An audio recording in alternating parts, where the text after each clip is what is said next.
So finally दोस्तों यहाँ पर UMT की तरफ से एक नई अपडेट आ चुकी है और ये अपडेट काफ़ी कमाल का अपडेट है। तो इसके बारे में हम डिटेल में जानने वाले हैं कि आखिर ये अपडेट है क्या। एक्चुअली आपको पता होगा कि UMT काफ़ी समय से QC फायर के अंदर अपडेट दे रहा था और खाली QC फायर का ही अपडेट आ रहा था। सैमसंग का कुछ नए बिट्स को ऐड कर दे रहा था, कुछ छोटे मोटे चेंजिंग कर रहा था।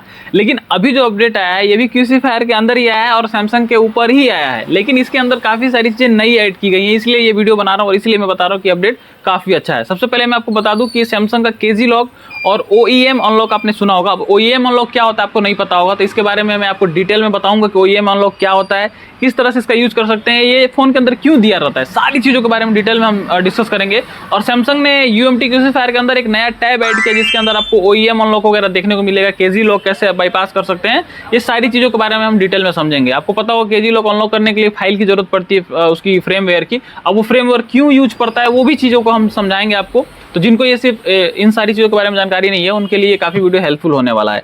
इसके अलावा आपको पता होगा कि अभी मीडियाटेक का कोई भी अपडेट आपको देखने को नहीं मिल रहा है। अगर कोई टूल दे भी रहा है तो इन्फिनिक्स टेक्नो वगैरह फोन अनलॉक हो रहा है, जैसे कि अभी मैंने पिछले वीडियो में आपको बताया था हाइड्रा टूल ने अपडेट दिया था, लेकिन उसमें सिर्फ और इन्फिनिक्स और टेक्नो का अपडेट था।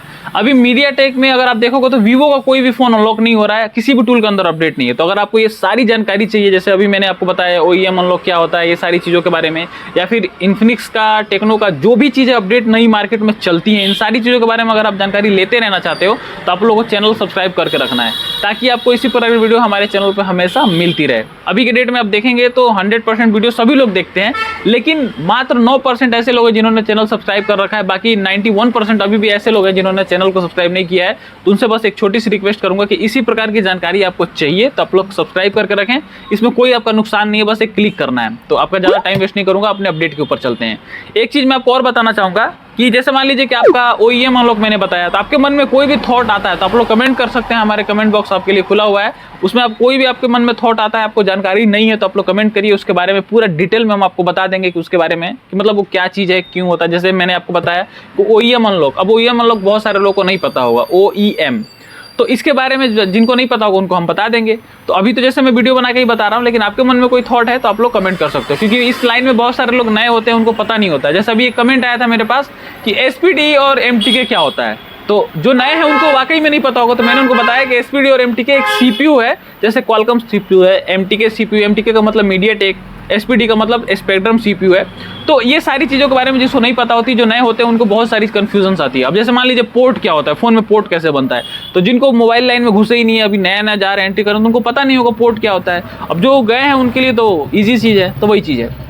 तो आप लोग कमेंट कर सकते हैं छोटी से छोटी चीज़ों के लिए, क्योंकि सीखने के लिए शर्माने की जरूरत नहीं है। तो चलिए अब हमने टॉपिक के ऊपर चलते हैं। तो यहाँ पे सबसे पहले आप देखेंगे तो ये आया है आपका अपडेट MI का, और इसमें MI है, सैमसंग का बहुत सारे मॉडल है। तो सबसे पहले देखिए यहाँ पे नीचे आते हैं, ये रहा हमारा अपडेट UMT का, और ये है आपका QC फायर वर्जन 10.7 का, जिसके अंदर सैमसंग KG लॉक है और भी बहुत सारी चीज़ें हैं। तो यहाँ पे डिटेल में आप जाएंगे तो यहाँ पे व्हाट्स न्यू के अंदर आप देखिए तो हुआई का आपको फ़ोन देखने को मिल जाएगा। इसके अलावा एक कोई कंपनी जिसके बारे में आता पता नहीं है, सैमसंग के नए बिट्स को ऐड किया गया है। अब नए बिट्स पे थोड़ी सी जानकारी मैं आपको देना चाहूँगा।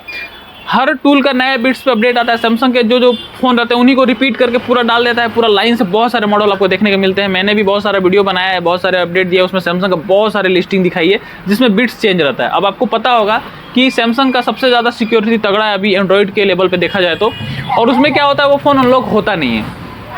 तो सैमसंग क्या करता है कि टाइम टू टाइम जल्दी सिक्योरिटी चेंज करता है, इसलिए सैमसंग का सबसे ज़्यादा आपको अपडेट देखने को मिलता है, क्योंकि सिक्योरिटी जल्दी चेंज होती है। अब यहाँ पे एक चीज़ आपको मैं बताऊंगा कि कभी भी सैमसंग का फ़ोन आपके पास अनलॉकिंग के लिए आ रहा है, या फिर कोई फ्लैशिंग कर रहे हैं, फिर कोई भी सैमसंग से रिलेटेड आप सॉफ्टवेयर से रिलेटेड काम कर रहे हैं, तो आपको उसमें क्या करना है, फ़ोन को पहले जैसे मान लीजिए कि फ़ोन आपके पास आया तो आपको हार्ड रीसेट करेंगे पहले। तो हार्ड रीसेट करने के लिए कैसे करना पड़ता है, आपको कंप्यूटर से फ़ोन को कनेक्ट करना है, वॉल्यूम डाउन पावर बटन एक साथ दबा के रखना है, क्योंकि फ़ोन को स्विच ऑफ करोगे तो बिना पासवर्ड के होगा नहीं। तो आपको वॉल्यूम डाउन पावर बटन जब लॉन्ग प्रेस करके रखोगे दोनों एक साथ, तो आपका फ़ोन ऑटोमेटिक बंद होकर फिर चालू हो जाएगा। तो जैसे ही फ़ोन बंद हो तुरंत आपको वॉल्यूम ऑफ बटन दबा के और पावर बटन दबा के रखना है। तो ये काम करोगे तो आपका फ़ोन ऑटोमेटिक रिकवरी मोड में चला जाएगा, और उसमें आपको पूरा डिटेल में आ जाएगा कि इसमें बिट्स कौन सा है, एंड्रॉइड वर्जन कौन सा है, सॉफ्टवेयर वर्जन कौन सा है, कौन सा फ्रेमवेयर रन कर रहा है, मॉडल क्या है, सारी चीज़ें आपको लिस्ट मिल जाएगी। उसके थ्रू ही अगर आप ऑनलाइन भी अनलॉकिंग करा रहे हो तो आपको अगले बंदे को वो फोटो खींच के भेजना पड़ता है कि हाँ ये इसके अंदर सारी चीज़ें हैं, ये जानकारी है, इस तरीके से आप इसको अनलॉक कर सकते हो। वो बंदा मांगता है और उसका वर्जन वगैरह देख के आपको प्राइस बताता है और आप अनलॉक कर पाते हो। या फिर आपका फ़ोन गलती से फ्रेमवेयर आपने फ्लैश किया, फिर अनलॉकिंग किया, कुछ उसमें सॉफ्टवेयर का प्रॉब्लम आ गया, तो ऐसे में भी आपका वो फ्रेमवेयर उसको सही करने के लिए वो चीज़ की ज़रूरत पड़ती है, ताकि आप एक्चुअल उसमें जो फाइल रन कर रही है वो डालो और वो फ़ोन अच्छे से चल पाए। तो ये आप समझ गए होंगे, काफ़ी ज़्यादा इंपॉर्टेंट है ये बिट्स वगैरह। तो अभी इसके बाद आप Xiaomi के देखेंगे 3 मॉडलों को यहाँ पे ऐड किया गया, Redmi Y3 है, Redmi Note 8T है और Mi 10 है। तो ये 3 मॉडल है। इसके बाद से सबसे मेन है हमारा यहाँ पे Samsung KG अनलॉक है। अब Samsung KG अनलॉक का स्पेशल फंक्शन यहाँ पे ऐड किया है। तो अगर मैं आपको वर्जन खोलूँ यहाँ पे, देखिए ये रहा QC Fire वर्जन 10.7 और इसके अंदर आप ध्यान से देखेंगे तो यहाँ पे देखिए काफ़ी सारी चीज़ें यहाँ पे नई ऐड की गई हैं। तो अगर आप यहाँ पे देखेंगे तो Xiaomi न्यू ऑथ बाईपास, यहाँ पे ये ऑप्शन आपको पहले से देखने को मिल जाएगा, ऐसा नहीं कि अभी है, लेकिन मेनली हमारा जो नया ऑप्शन ऐड किया गया है Samsung FRP के अंदर देखिए, OEM अनलॉक, KG बाईपास और इसके अलावा यहाँ पे लॉस्ट मोड रीसेट। तो ये सारी चीज़ें इसमें फंक्शन पहले से दी हुई हैं। OEM unlock, KG bypass unlock, ये सब चीज़ें अभी नई ऐड की गई हैं। मतलब ये फंक्शन पहले से था, बट यहाँ पे ये 2 चीज़ों को यहाँ पे नया इन्होंने ऐड किया है। तो अभी इसके बारे में पहले समझेंगे, पहले यहाँ पे ये देख लीजिए। अब जैसे मैंने आपको बताया कि इसके लिए फाइल की ज़रूरत पड़ती है, तो फाइल क्यों ज़रूरत पड़ती है ये भी जानना आपके लिए काफ़ी ज़्यादा ज़रूरी है। तो सबसे पहले देखिए यहाँ पे Samsung KG लॉक है। इसमें क्या है, once operation finished enter download mode, मतलब आपका ऑपरेशन जब फिनिश होता है तो आपका फ़ोन डाउनलोड मोड में रहना चाहिए। और दूसरा चीज़ कि आपको डाउनलोड मोड में ले जाने के बाद, जैसे मान लीजिए आपका फ़ोन इस कंप्यूटर से कनेक्ट कर रहे हैं डाउनलोड मोड में, तो आपका KG तो उसने हटा दिया, लेकिन हटाने के बाद से आपको फ़ोन को फ्लैश करना पड़ेगा। और फ्लैश करने के लिए उसका CSC ब्राज़ीलियन, जैसे यहाँ पे इन्होंने दे रखा है ब्राज़ील का कोई फाइल है CSC फाइल, उसको आपको डाउनलोड करना पड़ेगा। और वो फ्रेमवेयर जब तक आपके पास नहीं होगा, आपको KG अनलॉक करने से कोई मतलब नहीं है। मतलब ये टूल आपको एक तरह से सहूलियत दे रहा है KG को बाईपास करने का, हटाने का, लेकिन आपके पास अगर फ्रेमवेयर नहीं रहेगा तो आप पूरा कंप्लीट काम नहीं कर पाओगे। तो आपको उसका फ्रेमवेयर चाहिए। अब वो फ्रेमवेयर आपको कहाँ से मिलेगा, इंटरनेट से डाउनलोड करना पड़ेगा, खरीदना भी पड़ सकता है। तो ये मेनली ये चीज़ डिपेंड करता है। अब जैसे आपने सुना होगा आईफोन का अनलॉकिंग होता है, तो आईफोन को अनलॉक करने के लिए तो आपको आई रिमूवल प्रो टूल है, उसके अंदर आप कर लेते हो, लेकिन जब तक आप उसका सीरियल नंबर परचेज नहीं करोगे, उसका परचेजिंग नहीं होगा, तब तक वो फ़ोन कोई काम का नहीं है। ये एक तरह का रास्ता दे देता है आई रिमूवल प्रो कि आप इस जरिए हमारे प्लेटफॉर्म पे आके इसको आप ऑपरेशन कर सकते हैं। लेकिन उस ऑपरेशन को करने के लिए उसमें जो फाइल की ज़रूरत पड़ेगी, जैसे आईफोन के लिए सीरियल नंबर खरीदना है ताकि आपका बाईपास हो पाए iCloud, तो वो सारी चीज़ों को खरीदना पड़ता है। वैसे ये फ्रेमवेयर भी आपको खरीदना पड़ सकता है, तो ये इन्होंने बता रखा है। अब हम चलते हैं Samsung OEM अनलॉकिंग के ऊपर।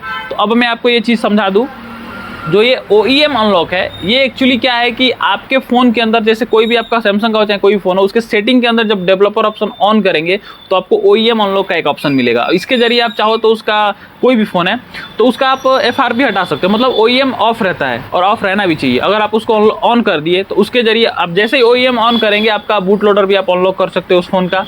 आप चाहो तो उसको FRP हटा सकते हो। मतलब उसको आप जैसे मान लीजिए OEM आपने ऑन कर दिया, ऑन करने के बाद सब काम खत्म। अब आप जैसे ही फ़ोन को रीसेट करोगे, वो फ़ोन पूरी तरह से खत्म, उसका FRP वगैरह आपको नहीं दिखाएगा, आप डायरेक्ट सेटअप कर सकते हो, FRP की ज़रूरत ही नहीं पड़ेगी। मतलब एक तरह से सिक्योरिटी आपका ब्रेक हो जाता है।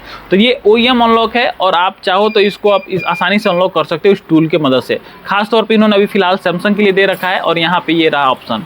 सैमसंग का कोई भी क्वालकॉम CPU वाला फ़ोन आपके पास आ रहा है तो OEM अनलॉक पे आके आपको एक्सट्रैक्ट कर देना, एग्जीक्यूट कर देना है, और आप जैसे फ़ोन कनेक्ट करोगे आपका सिंपल सा आपका फ़ोन अनलॉक हो जाएगा। मतलब OEM अनलॉक हो जाएगा। अब ये मेथड आपका किस पे काम करेगा, ये काम करेगा आपका EDL मोड पे। EDL मोड आपको कैसे करना है आपको पता होगा। EDL मोड में ले जाने का बहुत आसान तरीका यहाँ पे इन्होंने बता रखा है। तो ये आप प्रोसेस को फॉलो करिए, आपका फ़ोन सैमसंग का है तो अनलॉक हो जाएगा। ये देखिए, सैमसंग न्यू मॉडल के लिए ये तरीका है, सैमसंग के पुराने मॉडल के लिए ये तरीका है। आप ध्यान से पढ़ लीजिए यहाँ पे। और सैमसंग का इस पे कैसे EDL मोड में ले जाना है इसके बारे में मैंने आपको कई बार बता दिया है, तो आप इसको पढ़ के भी समझ सकते हैं। तो उसको EDL मोड में ले जाके आप आसानी से प्रोसेस कर सकते हैं, उसका OEM अनलॉक हो जाएगा। अब इसको सेटिंग में जाके भी आप कर सकते हैं, लेकिन आपको पासवर्ड ही नहीं पता है तो आप सेटिंग में जाओगे कैसे। तो ये डायरेक्टली ये ऑप्शन दे रखा है, आप OEM इससे अनलॉक कर सकते हो। तो ये रहा आपका टूल का नया अपडेट। और इसके नीचे देख लेते हैं और क्या है, उसको भी आपको समझा देते हैं। तो ये रहा, यहाँ पे देखिए, यहाँ पे इन्होंने एक चीज़ और किया है, वो मैं आपको आगे बताऊँगा। ये देखिए, यहाँ पे इन्होंने पूरा डिटेल में जो मैंने आपको बताया वही चीज़ यहाँ पे इन्होंने समझा रखा है। आपको ये प्रोसेस भी बता रखे हैं कि कैसे आपको सारी चीज़ों को करना है। ये सारा प्रोसेस इन्होंने बता रखा। अब आपको एक चीज़ और है, अगर आपको मान लीजिए समझना है तो आपको सिंपल सा क्या करना है, इसको कॉपी कर लेना है और आप चले जाइए गूगल ट्रांसलेट पे और यहाँ पे आके आप सिंपल से इसको पेस्ट कर लीजिए, आपको पूरा बता देगा। सॉफ्टवेयर द्वारा प्रक्रिया पूरी होने के बाद आपको डाउनलोड मोड में प्रवेश करना होगा।